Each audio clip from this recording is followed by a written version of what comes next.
Hello everyone, इस video में मैं आज बताने वाली हूँ कि कैसे हम ऑनलाइन रिन्यूअल फॉर्म फिल करते हैं। तो सबसे पहले स्टार्ट करते हैं ऑनलाइन फॉर्म के लिए। तो ये जो है ये हमारा वेबसाइट है जहाँ पे आपको लॉगिन कर ये वेबसाइट डाल के ओपन करना होगा mahabocw.in। एंड वहाँ पे जैसे आप डालोगे तो ये स्क्रीन ओपन हो जाएगा। यहाँ पे आपको ये सारे ऑप्शन दिए हुए हैं, वहाँ से आपको करना है ऑनलाइन रिन्यूअल। उसके लिए ये वाला ऑप्शन सिलेक्ट करना है, ऑनलाइन रिन्यूअल ऑफ रजिस्ट्रेशन। तो मैं इस पर क्लिक करती हूँ। इस पर क्लिक करते ही हमें एक जो रिन्यूअल फॉर्म है वो ओपन हो जाएगा। तो उसमें हमें सबसे पहले OTP सेंड करना है। OTP वेरिफिकेशन करना है कि जो वर्कर है उसने ऑलरेडी रजिस्टर किया है या नहीं। तो इसके लिए यहाँ पे हम उसका रजिस्ट्रेशन नंबर डालेंगे। रजिस्ट्रेशन नंबर मैंने डाल दिया है। अब वो रजिस्टर वर्कर एक्टिव है या नहीं उसको हम चेक करेंगे। और ये कैसे चेक होगा, जैसे कि अभी मैंने इस बटन पे क्लिक किया तो उस वर्कर के मोबाइल नंबर पे एक OTP जाएगा। वो OTP हमें यहाँ पे एंटर करना होगा और उससे वो वेरीफाई करेगा कि वो यूज़र एक्टिव है या नहीं। तो हम स्टार्ट करते हैं।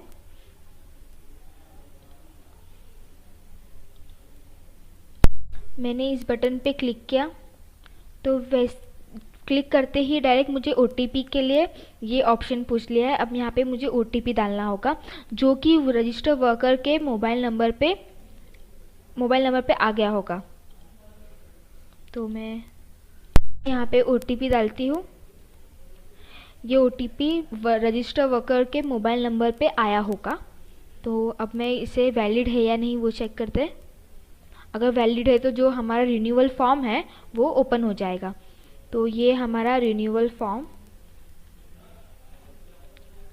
यहाँ पे आप देख सकते हैं जहाँ पे भी स्टार मार्क दिया है उसका मतलब है कि वो सारे फील्ड जो है वो मैंडेटरी है, उसे हमें फिल करना ही है। अगर जहाँ पे भी स्टार मार्क नहीं दिया है वो फील्ड अगर फिल नहीं करते हैं तो भी चलेगा, लेकिन जहाँ पे भी स्टार मार्क दिया है वो फिल करना ही है। तो चले हम स्टार्ट करते हैं।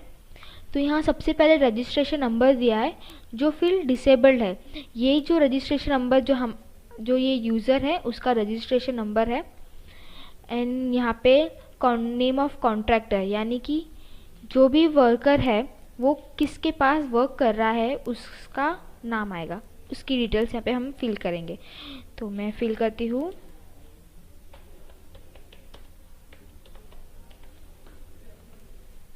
उसकी कंपनी का नाम,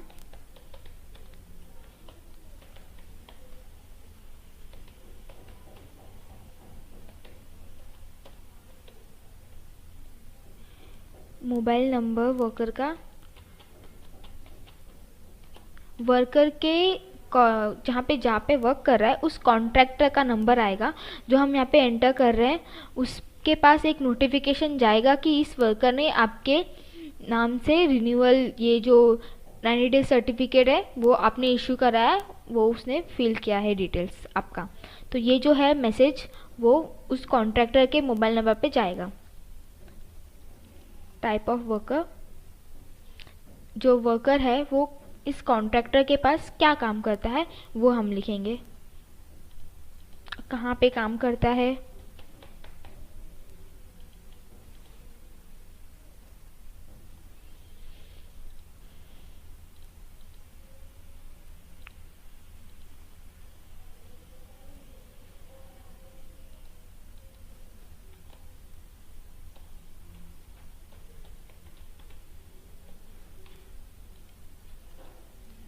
पिन कोड वहाँ का। अब जो है ये अपॉइंटमेंट डेट जो है वो उस वर्कर ने कब काम ज्वाइन किया था वो डेट यहाँ पे आएगा।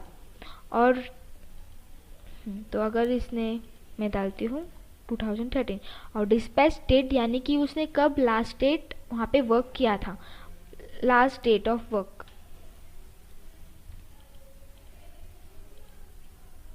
इस बात का हमें ध्यान रखना है कि जो वर्कर है वो करंट ईयर, मतलब अभी जो वो रिन्यूअल कर रहा है उसके 1 साल पहले तक के बीच में ही उसका 90 डेज कंप्लीट होना चाहिए। 90 डेज इम्पॉर्टेंट है, तो इस 1 ईयर के अंदर ही उसका 90 डेज कंप्लीट होना चाहिए, तो वो हमें ध्यान देना है। 500 नेचर ऑफ वर्क यानी कि अब जो वो टाइप ऑफ वर्क, किस टाइप का वो काम कर रहा है, उस काम में वो, उस टाइप ऑफ वर्क में वो क्या काम कर रहा है। यानी अगर वो रोड पे काम कर रहा है तो रोड पे क्या काम करता है। तो मैं प्लम्बर सेलेक्ट करती हूँ। अब हम आते हैं 90 डेज वर्किंग सर्टिफिकेट में।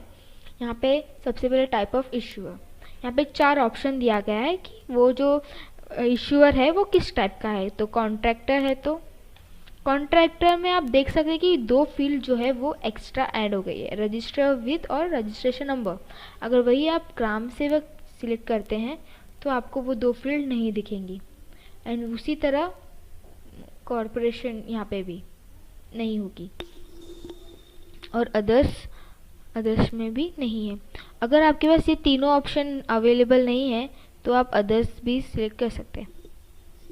मैं लेती हूँ contractor, register with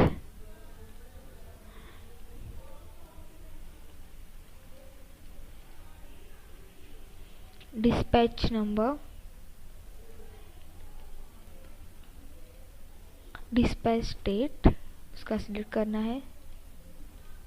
name of contractor, ये 90 डेज सर्टिफिकेट उसे किसने दिया है उसका नाम आएगा।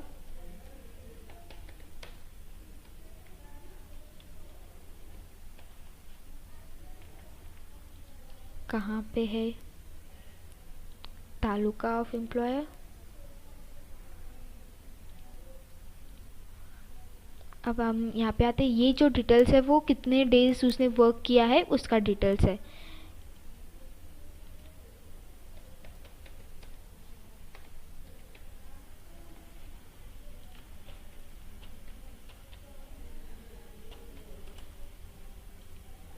अब जो फ्रॉम डेट और टू डेट है वो जो है आपके 1 ईयर के बीच का ही आएगा, यानी 2018, अभी 2019 चल रहा है इसलिए 2018 से लेके 2019 तक के बीच का ही डेट हम सिलेक्ट कर सकते हैं। अब जैसे मैंने 28 सिलेक्ट किया, अब मैं टू डेट है वो मैं यहाँ पे सिलेक्ट कर सकती हूँ। मैंने सपोज जैन सिलेक्ट किया है तो मुझे यहाँ पे एक मैसेज आ रहा है कि मेरा 90 डेज जो डेज है वो अभी तक कंप्लीट नहीं हुआ है, मतलब मैंने 90 डेज से कम डेट सिलेक्ट किया है इसलिए मुझे ये मैसेज आ रहा है। तो आप यहाँ पे भी चेक कर सकते हैं कि आपने कितने डेज सिलेक्ट किए हैं। यहाँ पे एक बटन है जिसके थ्रू हम ऐड कर सकते हैं जितने चाहे, एंड अगर रिमूव करना है तो रिमूव भी कर सकते हैं। तो मैं ऐड करती हूँ और एक, अब हम सिलेक्ट करते हैं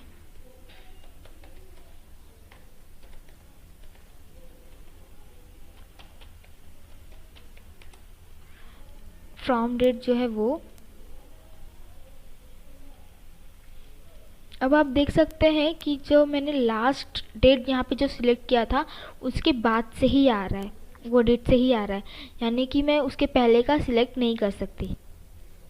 तो आप वो सीक्वेंस देख सकते हैं कि अगर आप कहीं आधे जगह से काम किए हो, मतलब थोड़े थोड़े दिन करके, तो आप उस हिसाब से ऐड कर सकते हो। मैं यहाँ पे फैब लेती हूँ 15 एंड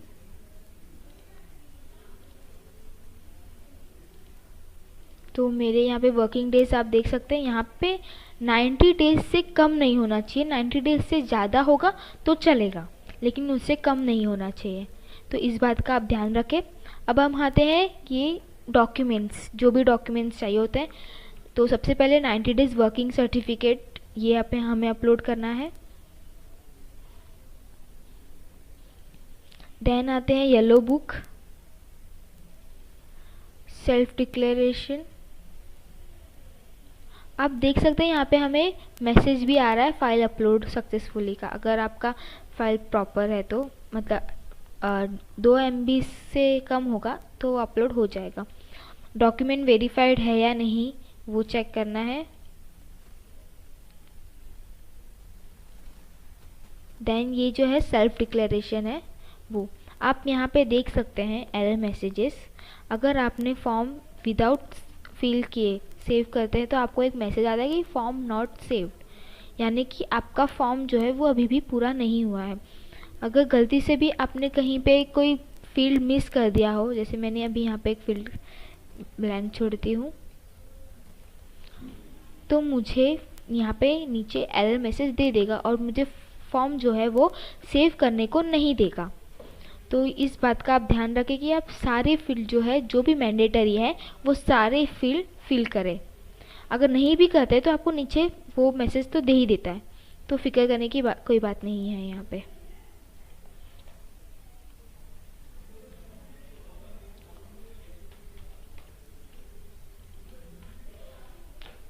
अब ये है सेल्फ डिक्लेरेशन पे क्लिक करती हूँ। अब मैं इस फॉर्म को जो है सेव करती हूँ।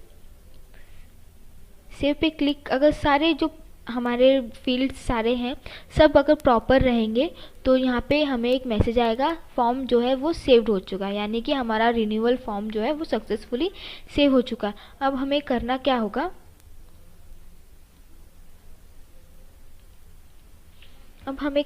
होगा, कि ये यहाँ पे जो भी वहाँ पे एक मैसेज आता है कि आपको यहाँ से आप जिस डिस्ट्रिक्ट में सिलेक्ट किए हो, जैसे कि आपने वहाँ पे एम्प्लॉय डिटेल्स में अमरावती सिलेक्ट किया था, तो आपको उस डिस्ट्रिक्ट में जाके उस जगह पे जाके उस WFC में जाके आपको आगे की प्रोसेस जो है वेरिफिकेशन के लिए रजिस्ट्रेशन ऑफिसर के पास जाके जो वेरिफिकेशन करना होता है वो प्रोसेस आपको करना होगा आगे WFC में जाके।